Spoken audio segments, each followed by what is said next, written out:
Hi, my name is Gary Cruz. I do videos on drones, gadgets, and technology in general. I'm currently in the project of putting a BlackMagic ATEM Studio switcher together. And for those who aren't familiar, it's a switcher for live streaming or live video versus something like you're looking at now, an edited video. So most of my videos moving forward will hopefully be done in real time. But what this allows me to do is, let's say, for example, if I wanted to show live drone footage along with the actual video footage of other cameras together, I can do that. If that's something you're interested, follow along.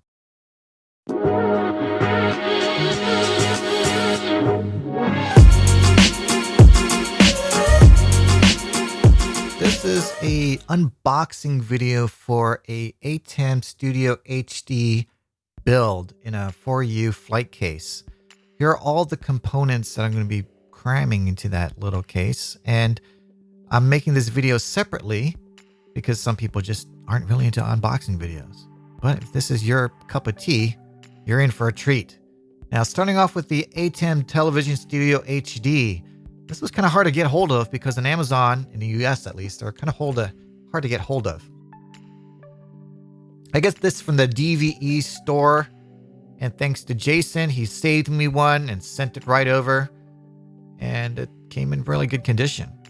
Here's the nice graphics on the box, your typical unboxing type of video. Now, one thing you'll notice is it's pretty minimal. You get this welcome packet along with the software. I should check if I can actually use that SD card. Anyways, I didn't really bother using it because I downloaded the software online. It comes with these 4 little feet if you're not going to be putting it in a Terranex mini rack shelf like I am.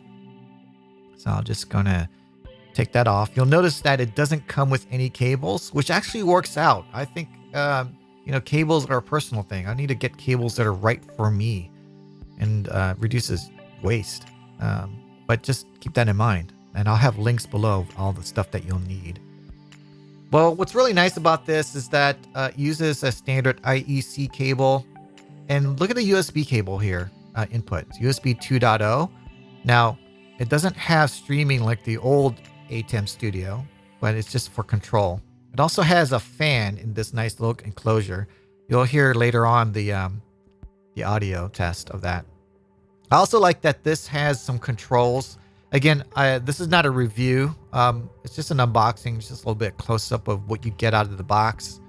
I'll go into more details in my build. So if that's something you're interested in, stop watching now because this is just an unboxing.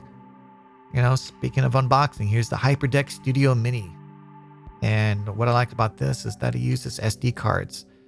Now, keep in mind, this is something I figured out later, is that, you get the choice of some ProRes. It doesn't record in any compressed formats like H.264, H.265. I might get a duplicator later on if I can figure out to make some money out of this thing. I know, maybe I'm not the only one having this problem. But anyways, here's a simple unbox of that. Let's put this over here.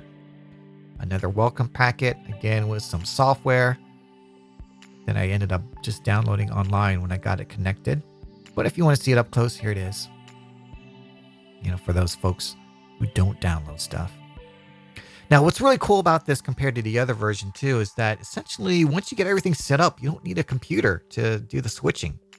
That's just one thing to keep in mind. This also comes with little stick-on feet that you'll put on the bottom here if you're not going to be using in a rack. Here's a little close-up of that. But I won't be using this, so we'll just go ahead and just put this away. And I'll just stash this away in case I ever need to upgrade later on. I don't know about you, but sometimes I just need to keep those boxes. All right, here's the close-up. Has 2 SD cards. Those kind of work as a failover. You'll notice a couple SD outs as well. I'll get into that later on. But it's really nice. Very nicely built. All right, here comes the rack shelf. Now, here's something I didn't have a lot of information on online. So hopefully this helps you guys out because I didn't realize that, this thing doesn't have a lot of ventilation holes in it compared to some of the generic racks out there. But since, as you can see, the the ATEM Studio and the Mini Hyperdeck doesn't have any ventilation. There's holes in the bottom. I guess it really doesn't matter.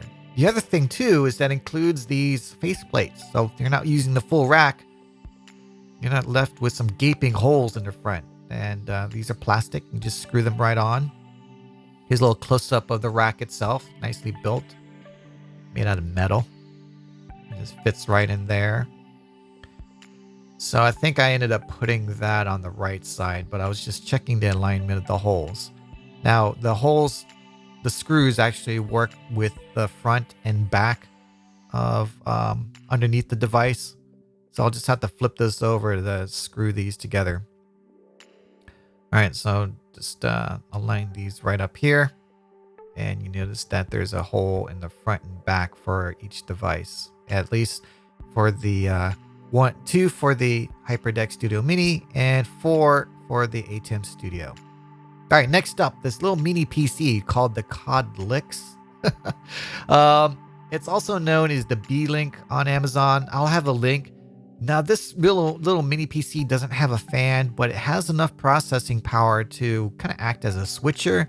I used it to update the software, and also I might even use it to load some Photoshop to make some simple lower thirds.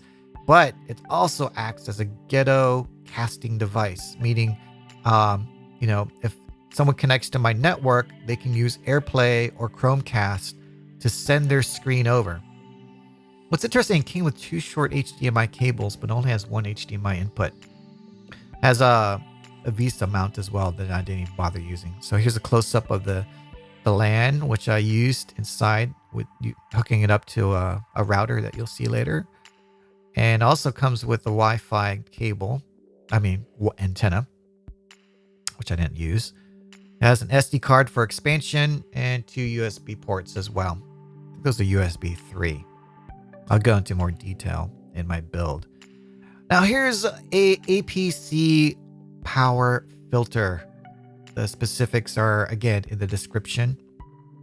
And a lot of people were using the Furman, which I also own, but I wanted to get a little bit more fancy with this. This has some delayed inputs, but essentially what that does is that it delays each of the powering on of devices. But having a power filter also deals with places where you might have some dirty power, meaning that it can add noise. So each of the plugs essentially has its own circuit.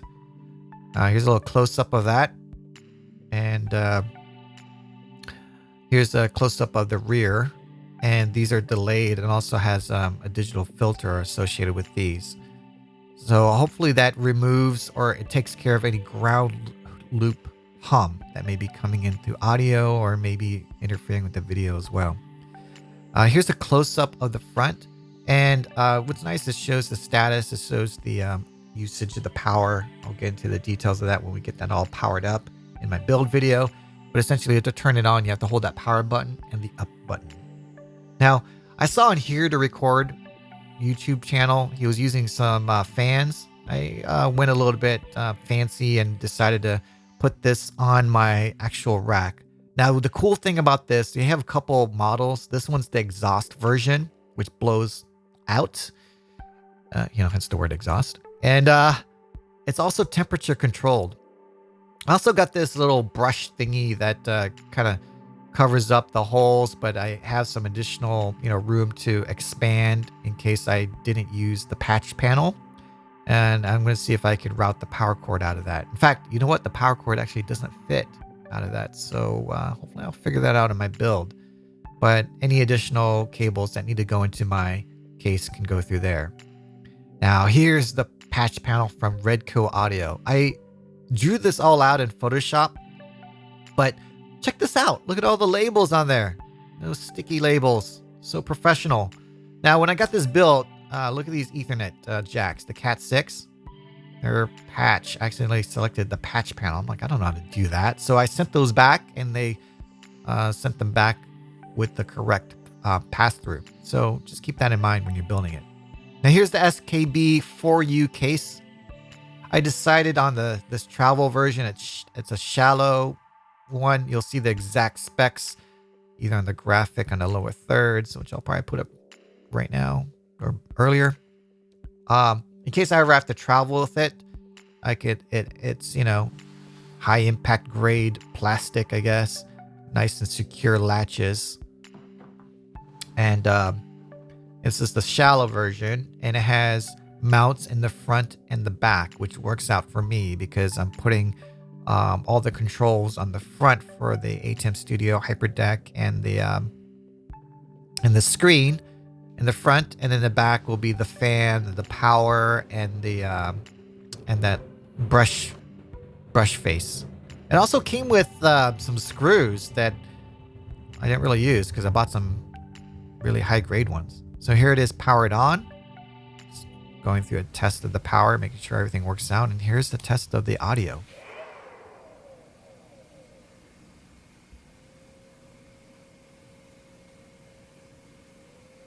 So you can hear a little bit of the fan noise. And ATEM starting up averages about 37 or so decibels. But again, this is right beside it. Not that loud. Let's check out the fan volume as well. Now, ProCool has a couple different versions. This one is one of their quieter ones. What I like about this is that since it's temperature controlled, you can program it to turn on when it hits a certain temperature. Now, for those outside the US, you can also change that from Fahrenheit to Celsius. Now, here's a Decimator HD Cross. I haven't quite figured out if I'm going to need this yet, but this is kind of, what they say is a Swiss Army tool, because the ATEM Studio, like the previous version, needs a consistent input. So if you standardize on 1080, P30, all the inputs need to match that resolution and frame rate. So this is just in case someone has a device that I need to input and get onto the switcher, or if I need to distribute it out to multiple SDI devices. It's quite a pretty handy tool. It also comes with these really nice matching components. And so here's the locking 12 volt power supply. That comes in handy in case, you're in a crowded environment. You don't want somebody accidentally kicking out the power. So it's pretty secure there. And you have the HDI in and out. Those can be passed through. And there's some conversions that it can do from HDI to SDI and vice versa. It's made of metal, so it's a nice heat sink there. And I'll go into more detail as I put the build together, but overall, looks pretty good. This is version 2 of the MD Cross. All right, next up is this Asus router. Fast, easy setup. All the paper that I didn't even bother reading. And also a CD. Again, all the updates just came online. Now, I'm using this for two things. One, to interconnect all devices via Ethernet. So the ATEM, the HyperDeck, and even the display, the Duo, has Ethernet, and also the computer. So I'm going to use this as a separate network so I can control it. And also, if I plug into in an environment in another facility, I'm not going to use their IP addresses. So I'll have a separate network, and I'll talk about the advantages and disadvantages of that. Now, check this little camera out. It has a Panasonic 2/3 sensor, and it looks really good in low light. And I saw that a couple people were trying to use GoPros. This is a low-cost version that provides a really high-quality video. It comes with this little bracket, which actually didn't fit, so I called Amazon, and they hooked me up because they couldn't replace it. Anyways, I'll go into details when I actually use it more, but I'll use that for tight shots or wide angle. After I unboxed everything, I made a huge mess in my living room, and I'm gonna try to. I just wanted to show that it looked. My wife was making fun of me. She said it looked like the UPS post office dropped by and just dropped off a bunch of boxes. But I just think it's kind of funny showing the behind the scenes of all this.